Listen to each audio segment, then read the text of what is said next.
Hello friends, आप सभी को नमस्कार। हमारे यूट्यूब चैनल में आप सभी का स्वागत है। हमने mine working and general safety MCQ part 1 का वीडियो कंप्लीट हो चुका है और भी पार्ट 2 आपके सामने हम लेके आ रहे हैं। ये दोस्तों ये बहुत इंपॉर्टेंट क्वेश्चन है, आप इसे ध्यान से देखिएगा क्योंकि ये क्वेश्चन से एग्जाम में ऑटोमेटिकली आने वाला है। और हम लोगों का माइनिंग मेट का ऑनलाइन क्लासेस भी स्टार्ट हो चुका है, आपने ज्वाइन भी कर सकते हैं और हमारे साथ आप कांटेक्ट कीजिए, कमेंट बॉक्स में कमेंट कीजिए। तो दोस्तों हम देर ना करें, आइए हम पहला क्वेश्चन डिस्कस करते हैं। A private vehicle shall not be allowed within the mine provision unless authorized by answer a agent, answer 2 manager, 3 owner, 4 safety officer, 5 work inspector. इसमें क्वेश्चन ये कहता है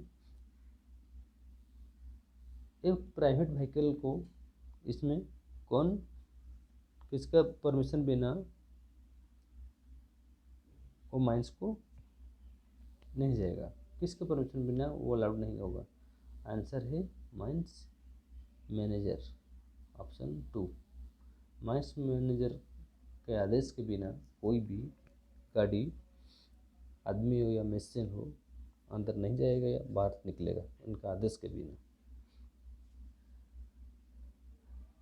act not apply were 18 open cast working, the number of person employed on any day does not exist. Answer है 20, 40, 50, 100 and 150। Answer होगा 1, 20। Question क्या कह रहा है, जहाँ पर 20 आदमी से कम कर रहे हैं वहाँ पे एक्ट लागू नहीं होगा।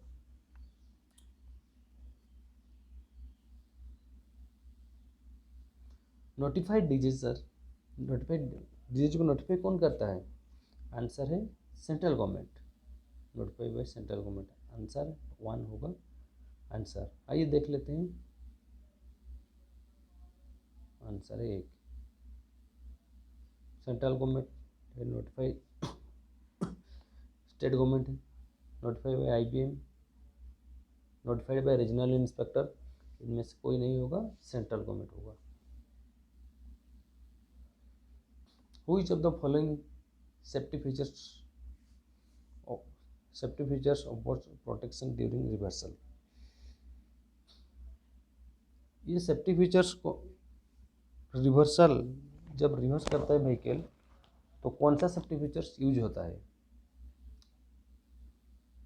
तो question number answer 1 ergonomic design of operator seat, GPS GSM based navigation system, anti scan tailgate protection, audio visual alarm.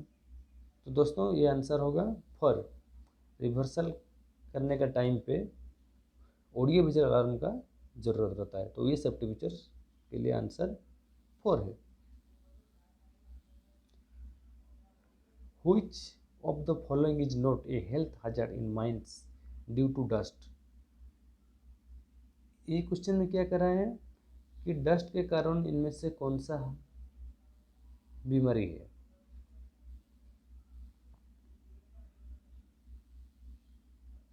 Mines के लिए, माइंस में हेल्थ हजार्ड में इनमें से कौन डिजीज नहीं है। इनमें से जितने आंसर में है, इनमें से ये क्वेश्चन पूछ रहा है इनमें से कौन बीमारी नहीं है।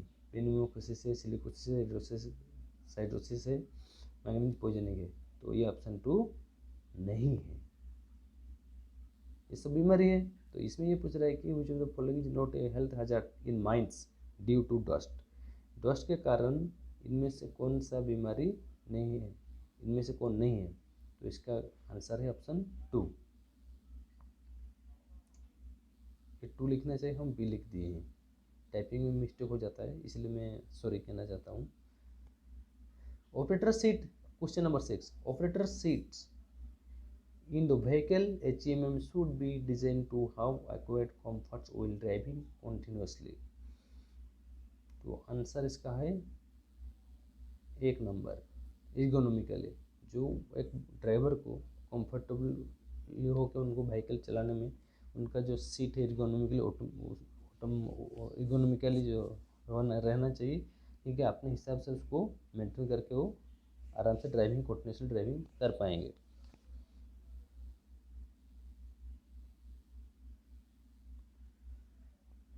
Question number 7, minimum attendance required for open cast mines worker to avail and leave is,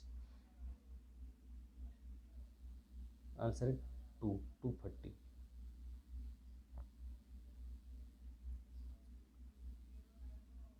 open cast mines में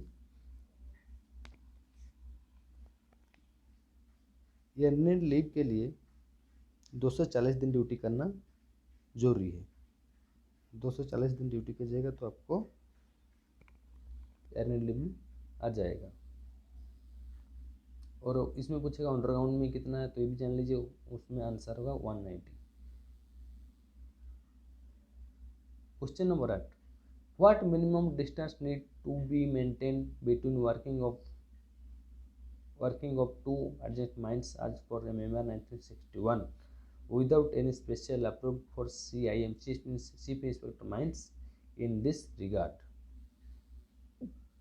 ये क्वेश्चन में क्या कह रहा है कि आपका पास माइंस से अगर कहीं दूसरा माइंस नज़दीक में है तो उस नज़दीक में ये दोनों में MMR 1961 के अनुसार कितना मीटर्स का गैप रहेगा।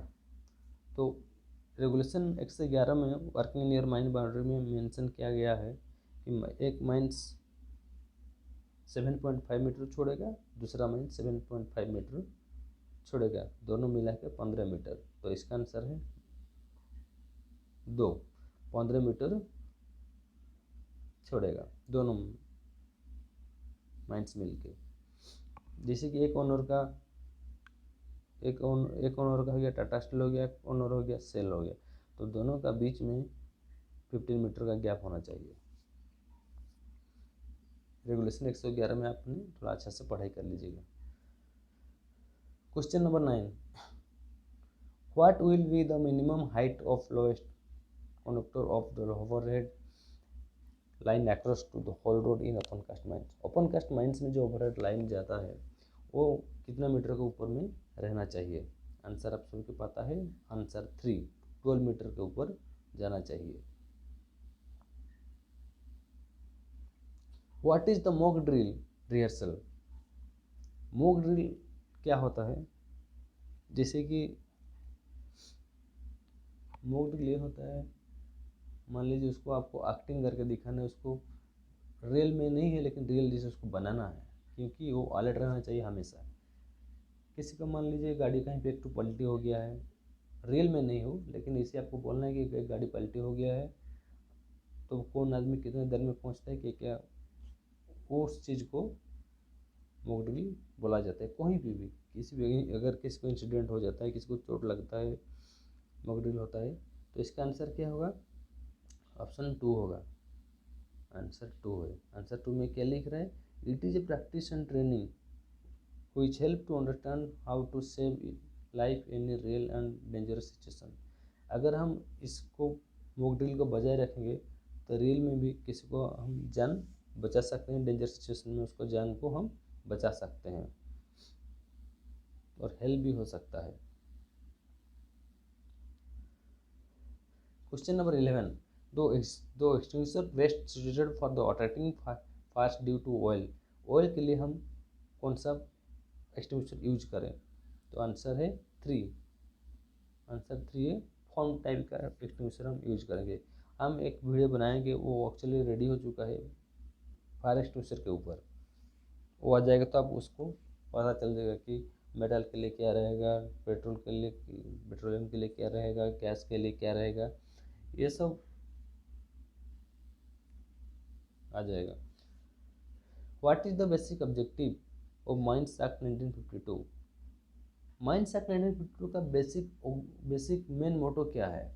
मेन मोटो इसमें आइए देखते हैं। एक है हेल्थ एंड सेफ्टी, 2 है रजिस्टर एंड रिकॉर्ड, 3 है वेलफेयर प्लानिंग, 4 है ओनली बी एंड सी, 5 है नॉन ऑफ दिस। तो मेन मोटो है उसका हेल्थ एंड सेफ्टी के लिए एक्ट 1952 का मेन मोटो है हेल्थ एंड सेफ्टी, ये ध्यान में रखिएगा। Question number 13, no person shall undercut any face or side comes under dash memo 1961।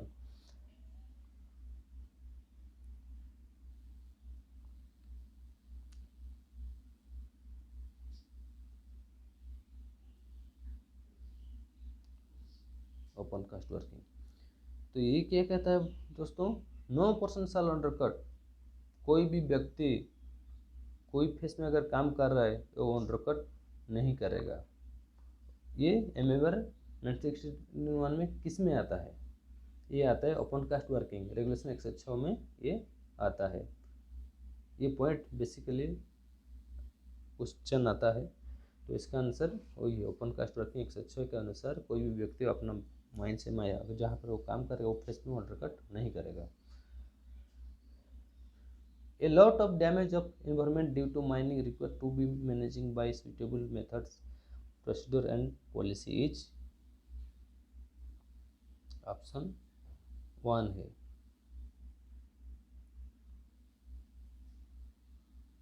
environment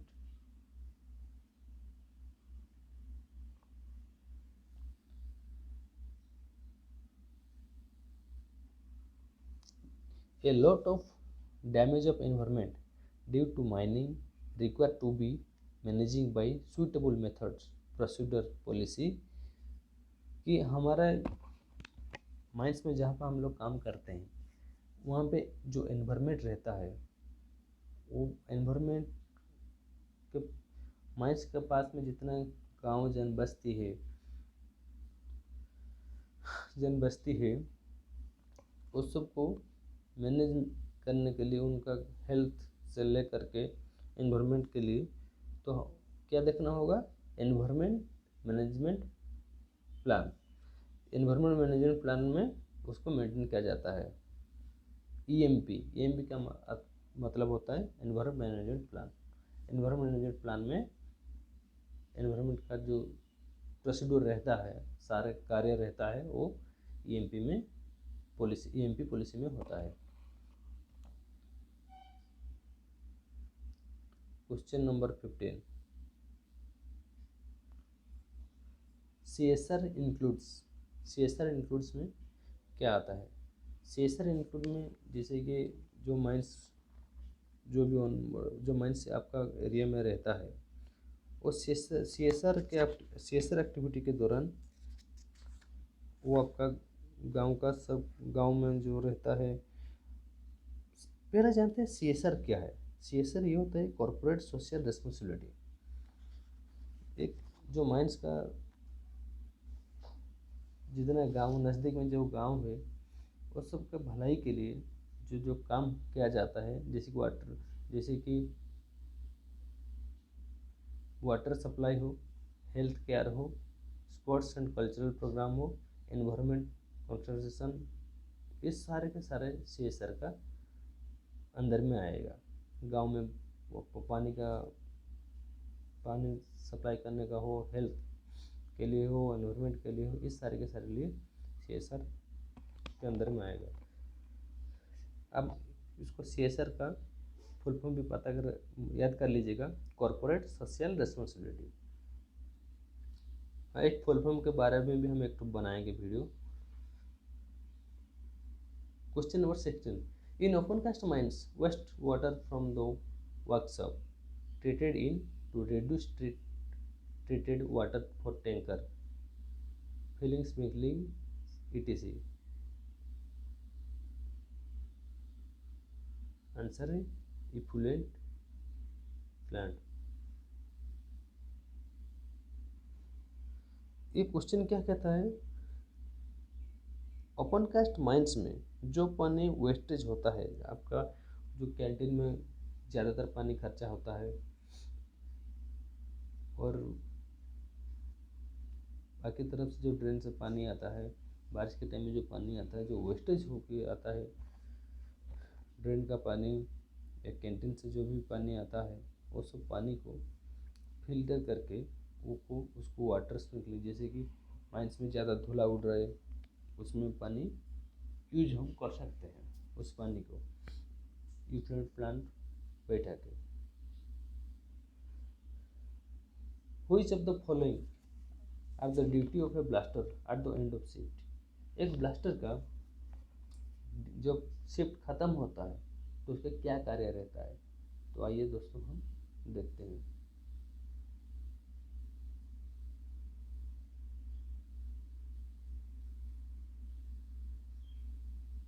After relieving shot hole has been fired, a careful search for a cartridge and detonators। ये नहीं रहता है।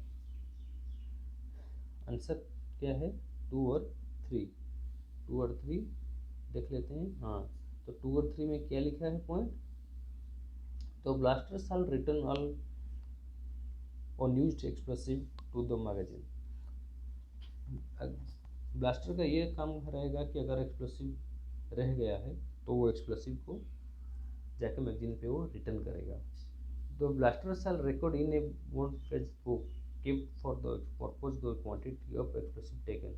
वो ये मेंटेन उनका book में ये maintain करे कि वो एक्सप्लोसिव कितना क्वांटिटी का ले रहे हैं, कितना क्वांटिटी का रिटर्न कर रहे हैं, अगर कुछ मिसफेयर हुआ है, और अन्य उनका जो भी रहेगा वो खाते में वो डिटेल्स लिखेंगे। आंसर हो गया 2 और 3।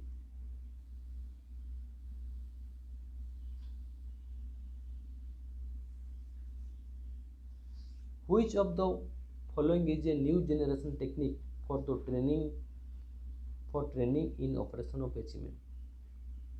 न्यू जनरेशन के लिए एक टेक्निक आ चुका है हेवी मूविंग मशीनरी के लिए। जैसे कि पहले डायरेक्ट मशीनों में उन लोगों को सिखाया जा रहा था, इसीलिए ज़्यादा मतलब एक्सीडेंट भी हो रहा था। एक्सीडेंट ना होने के लिए, उसको रोकने के लिए इसको एक बनाया गया, एक सिमुलेटर। आंसर 1 है। ये सिमुलेटर क्या है, जैसे कि आपको जिसमें हेवी मूविंग मशीन चलाने के लिए ये सिमुलेटर पूरा बेसिक बहु उसको बनाया गया है। वो टेक्निक है कंप्यूटर के हिसाब से। जैसे कि आपको आरटीओ वगैरह में जाते होंगे तो गाड़ी चलाने के लिए जो रखा रहता है सिमुलेटर, उसी टाइप का ये रखा जाता है। बेसिकली वोकेशनल ट्रेनिंग सेंटर में रखा जाता है, वहीं पे सिखाया जाता है कि कैसे गाड़ी चलाना है, कैसे ट्रैफिक रूल को फॉलो करना है, ये सब वहीं पे सीखने मिलता है। सिमुलेटर याद कीजिएगा। No working shall be made in any mines at least dash meter away of either bank of river or canal or form the boundary of a lake, tank or other reservoir। Answer है 2। 15 metre के radius के अंदर mines नहीं किया जाएगा अगर उसके नज़दीक में कोई नदी गया हो, कोई कैनाल गया हो, कोई वाटर का सोर्स हो, तो उसका 15 मीटर के अंदर में नहीं होगा। Purpose of provision of cabin guard extension in dumper is.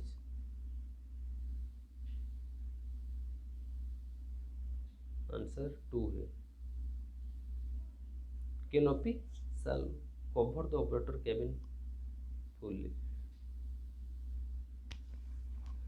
Purpose of provision of the cabin guard extension in dumper. Dumper में कैबिन को एक्सटेंशन करने के लिए, तो छोटा रहता है उसको बढ़ाने के लिए इसलिए बढ़ाया जाता है, एक्सटेंशन किया जाता है, ताकि सभी जब उसको लोडिंग करता है, लोडिंग करने का टाइम में उसका बॉलर जाके कैबिन में ना गिर जाए, कोई इंसिडेंट ना हो, इसीलिए उसको कैबिन गार्ड को एक्सटेंशन किया जाता है। तो ये है canopy shall cover the operator cabin fully. Operator को सेफ्टी रखता है। 21 what should be the following is the example of unsafe act.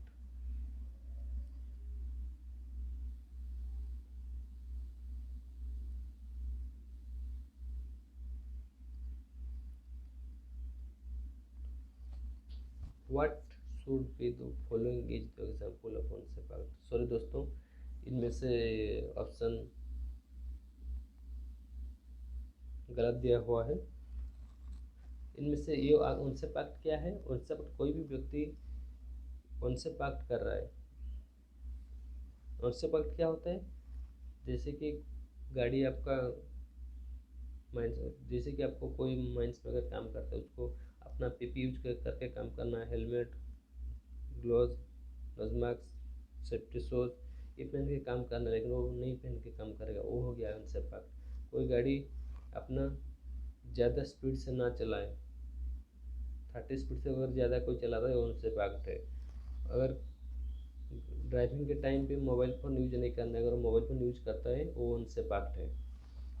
तो ये सब अनसेफ एक्ट में आएगा। तो ये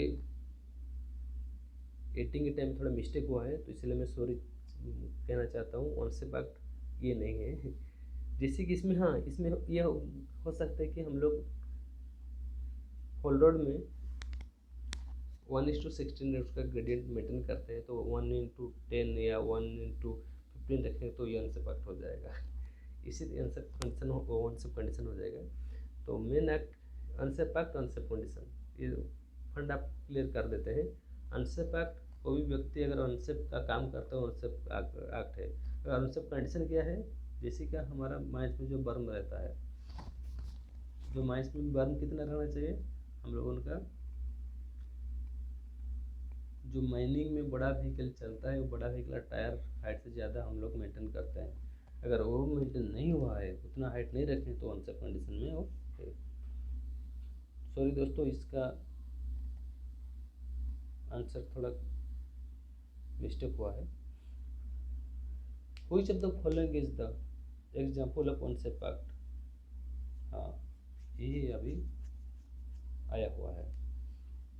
which of the following is the example of unsafe act. इनमें से अनसेफ एक्ट क्या है? आंसर 2 है।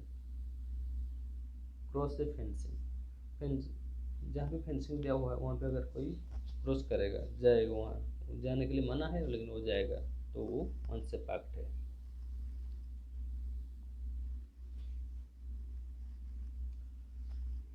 What is the role of front line supervisor. Front line का सुपरवाइजर का मेन मोटो क्या है, उनका काम क्या है? तो आंसर ये देखते हैं, answer 4 for quality, safety and efficiency. उनको क्वालिटी भी देखना है, जिस कंपनी के लिए वो काम करते हैं उनका जो मटेरियल रहता है, उनका जो कस्टमर उस मटेरियल को लेते हैं, तो इसीलिए उनका सेफ्टी भी रहना देखना चाहिए और क्वालिटी को भी साथ में लेके चलना है और एफिशिएंसी को भी साथ में लेके चलना है। तो क्वालिटी एक सुपरवाइजर का काम यही रहता है। Which of the following are the safety features of belt conveyor? Belt conveyor का सेफ्टी फीचर्स क्या है, आइए हम देखते हैं। ये सारे के सारे आएगा। सायरन जब स्टार्ट होता है या बंद होता है, अगर कहीं इंसिडेंट होता है या उसको बंद करना है लॉन्च के टाइम में, तो ये सायरन बजा के ऑन करते हैं, सायरन बजा के बंद भी करता है।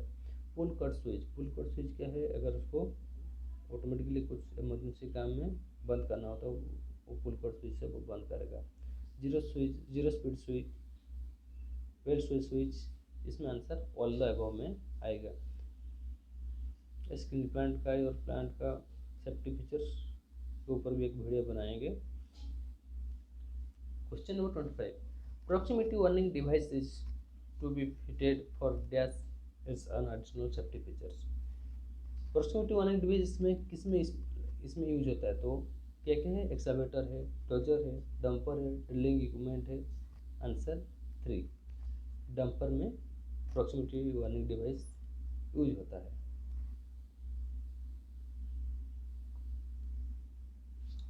Who is not A member of the safety committee. Safety committee roll number कितना है? 29 में है सेफ्टी कमेटी। तो इनमें से मेंबर कौन नहीं है? तो आइए दोस्तों देखते हैं इनमें से मेंबर कौन नहीं है।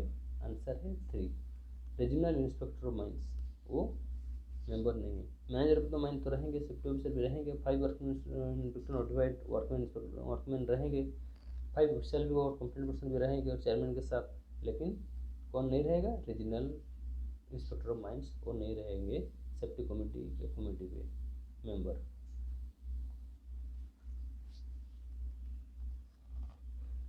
What are the unsafe working condition at mines choose for my following part mining. हम जैसे पहले डिस्कस कर रहे थे अनसेफ कंडीशन, माइंस में अनसेफ कंडीशन क्या है, इनमें से चूज कर कीजिए आंसर। इसमें देखिए congested working place, narrow road, poor visibility, impaired maintenance and tools, all the above, ये सारे के सारे आएगा। जहाँ पे वर्किंग प्लेस में congested है, रोड पूरा नारो छोटा है, विजिबिलिटी अच्छा नहीं है, वहाँ मेंटेनेंस और टूल्स, जो मेंटेनेंस के लिए टूल्स सही नहीं है, तो ये सही जगह में नहीं है, तो ये अनसेफ कंडीशन में आता है। Every canteen shall be situated not less than dash from any latrine, urinal and boiler, house, engine room etc. Answer है 15 मीटर। अब कैंटीन के पास में कोई सरफेस कोई लैट्रिन यूरिनल 15 मीटर रेडियस के अंदर में नहीं रहेगा ये सब। फिर कैंटीन के ऊपर आएगा, कैंटीन का रूम को कितने दिन में वॉश करना है, किचन रूम को कितने दिन में वॉश करना है, ये सारे के सारे आपको हम जानकारी देंगे। No person shall, question number 29, no person shall go into mine unless he wells, ये सारे के सारे, इस सारे के सारे में से कौन आएगा, आंसर है 4। क्वेश्चन क्या है, no person shall go into the mine unless he wells, mines के अंदर जाने से पहले ये क्या चीज़ लेके जाएगा, PP approved by chief inspector by a general or special order in writing only helmet लेके वो साथ में जाएगा। मतलब डीजी में अप्रूव किए जाने वाले हेलमेट को लेके जाएगा।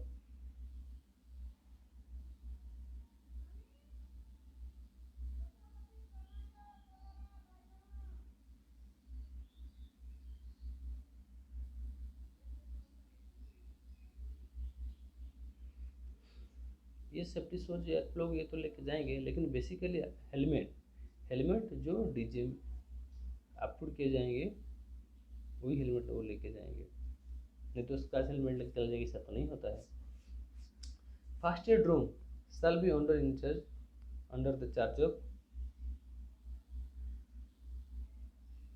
आंसर 3, एक qualified medical practitioner first aid room का इंचार्ज रहेंगे। फर्स्ट एड रूम जहाँ पर 150 आदमी काम करेंगे वहाँ पर एक फर्स्ट एड रूम रहेगा। जहाँ पर 1000 आदमी काम करेंगे वहाँ पर फर्स्ट एड प्रैक्टिशनर रहेंगे। ये आपने पढ़ाई कर लीजिएगा रूल में जाके। What is there is in regulation number 164 of 1961, ये आंसर है टेकिंग शेल्टर। आइए देख लेते हैं आंसर। हाँ, आंसर 2। 164 में क्या आता है, जो ब्लास्टिंग करते हैं तो जो शेल्टर में जाके हम रहते हैं उसी को टेकिंग शेल्टर कहते हैं। तो रेगुलेशन कितने में, 164 में है। Which of the following machine used for pushing loose material or for digging into earth and sand is, answer है 4, डोजर। जो हमारे माइंस में मशीन पुश करते हैं लूज मटेरियल और डिगिंग, जो मटेरियल को पुश करता है, जैसे कि डोम में यूज हो, रास्ता में अगर रोड बनाना हो तो डजर से हम लोग बनाते हैं। वो डिगिंग करके भी उसको अच्छा से जो उसका हाइट की रिड्यूस करके उसको डोजर बनाता है। तो इसका आंसर 4 है। मटेरियल को पुश करता है, रोड को बनाने में वो कामयाब रहता है।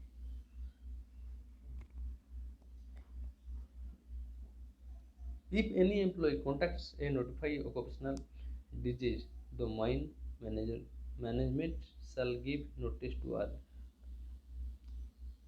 regional inspector of mines, answer 2 भी। अगर माइंस में कोई एम्प्लॉय को डिजीज होता है तो कौन सा फॉर्म भी में वो लिख के रीजनल इंस्पेक्टर माइंस के पास भेजेंगे। आज वो 10th conference of safety in mines, the probability test of drinking water supplied to the mine employ is made mandatory at source once in 18 months में एक बार वो चेक होगा। 10th सेफ्टी कॉन्फ्रेंस में ये किया गया है कि जो पानी पीते हैं आदमी लोग, जहाँ वहाँ पे जो पानी पीते हैं वो पानी का 18 मंथ में एक बार चेक होगा।